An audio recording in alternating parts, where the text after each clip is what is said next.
Hey everyone, hey Fiddler's family, it's Chef John. I'm back here for another video. Today we are going to make cheesecake. Who doesn't love cheesecake? New York style, creamy, crust, the whole nine. All right, so here we go. Would you believe just what you see here in front of you is going to make cheesecake? Well, except for the beer, that's for me. Gotta enjoy this a little bit more. All right, lovely local beer, good stuff. All right, so to make the cheesecake, super simple. We're gonna do the crust first. What you're gonna need is, I don't have a cake pan, so we're gonna use a regular pie pan. It's got a little spray on it so it don't stick. We have some cookie crumbs. In this case, I used some cookies I had hanging around the house, some shortbread cookies. Don't have any graham cracker crumbs, so that would be ideal. You can use any kind of dry cookie you want, just grind it up into crumbs, and that's your base. Over here, got some melted butter. So we're gonna make the crust with the melted butter, and that's gonna go into the cookie crumbs. All right, so we're gonna mix the butter into the cookie crumbs for the crust. I like to mix by hand because I want to get a feel for it. It's got to be a certain consistency for it to be right and for it to stay together so it doesn't dry out when you cook it. So really you're just using the butter to soften the cookie crumbs. And the way you know that it is ready, it's a little bit on the soft side, but that's okay. You put it in your hand, and when it doesn't come apart or crumble, it's good to go. All right, this is a tad more moist than I'd like it, but I don't think it's gonna be a problem. We're gonna take our pie pan, dump it right in. Boom. Now, take it and just sort of press it out.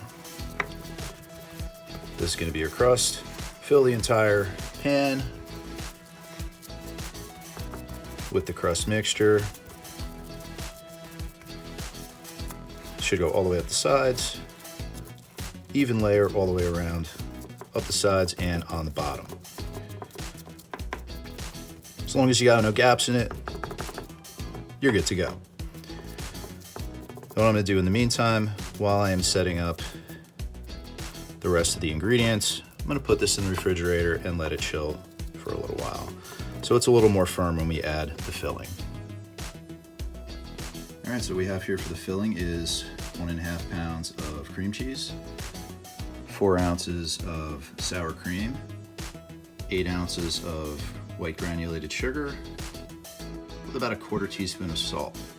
That would be pink salt, that's why you can kind of see it from here. 4 eggs, teaspoon of vanilla. That's all it really takes. Let's get the mixing. All right, first thing you want to add is the cream cheese. So we're gonna put that in the bowl.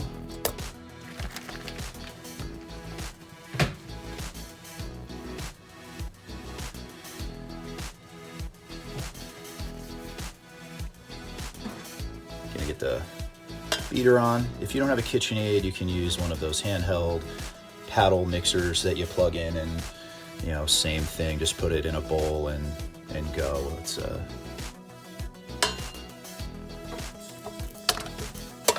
an alternative. If you have one of these, that's great too.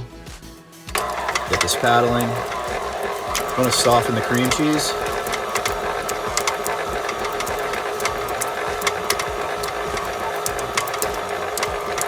So we're gonna let that go for a couple of minutes until it softens up. All right, this has been on for a minute or two. It's breaking down, softening up. So we're just gonna scrape down the sides of the bowl, scrape down the beater, so everything breaks down evenly. And then we're gonna add the sugar and the salt.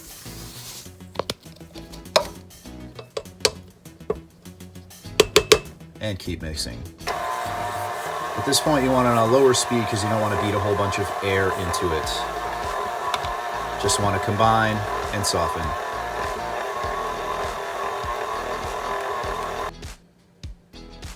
Okay, salt and sugar's been mixed in.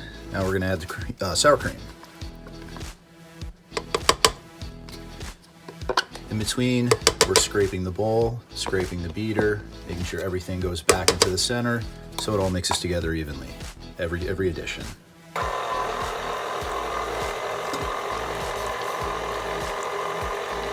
Sour cream doesn't take long to mix in. Once you really don't see it anymore, you're good to start adding the eggs and the vanilla. I can go in a little bit at a time.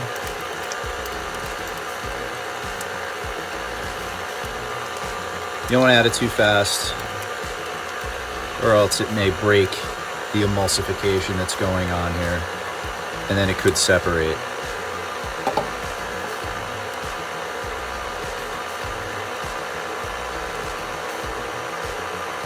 Mix that to a nice smooth consistency. Okay, this has been pretty thoroughly mixed. I'm just gonna scrape the sides down again. We scraped everything off the beater before we took it out. And one thing I like to do before I put it in the pan is just make sure it's extra smooth as a little bit of insurance. Just kind of go through it with a whisk a little bit. Again, not trying to incorporate any air, but just breaking up any residual lumps that might be in there. Little tiny lumps like you're seeing here are okay, those are gonna dissolve, but if you got some more sizable chunks in there, this will break them down and incorporate everything. All right, so let's get that crust out of the freezer. All right, so our crust is nice and firmed up, it's chilled.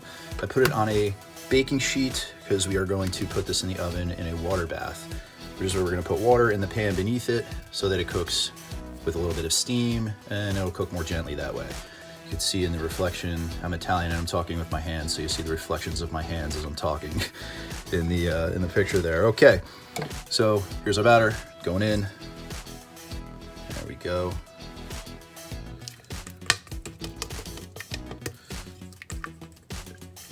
And honestly, if it's a little too much and it goes up over the crust, does not matter. I'm using every last drop of this. Okay.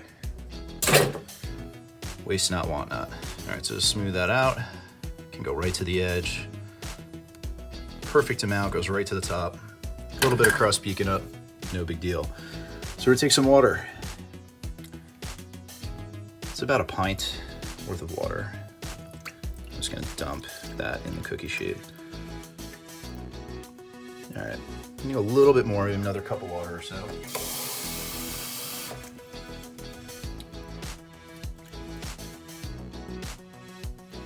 Just to create about 1/4 to a 1/2 inch of liquid on the tray, maybe about halfway up the side of the tray beneath it. And that's gonna go in the oven at 300 degrees for about a half an hour, give or take. We'll check it at that point and see how it looks. All right, we're a half an hour in, hanging out in the oven a little bit longer. Give it a little push, you see how it's still pretty loose. See those ripples in the middle there? That's gonna need about another 15, 20 minutes at least. Check it in a few. Mayhem, hey buddy. We're gonna check on the cheesecake now, see if it's ready. How about that? All right, cool, here we go. Look at that, oh boy. All right, see that? You don't see any jiggle. It's pretty good all the way through. Definitely done. It's been about almost an hour. We're gonna take it out right now. All right, so here's the finished product straight out of the oven. Look at this, it is beautiful. There's no real jiggle. It's all completely uniform all the way around. The secret with cooking cheesecake perfectly is slow and low. Kind of like you're braising or barbecuing or whatever. You don't want to go too fast, you don't want it to souffle, you don't want it to get too much color on the top. Just set it almost like a custard. And that's what keeps it super creamy and delicious. So we're gonna let that cool down to room temperature and then put it in the fridge and then slice it up. Then it'll be ready to go.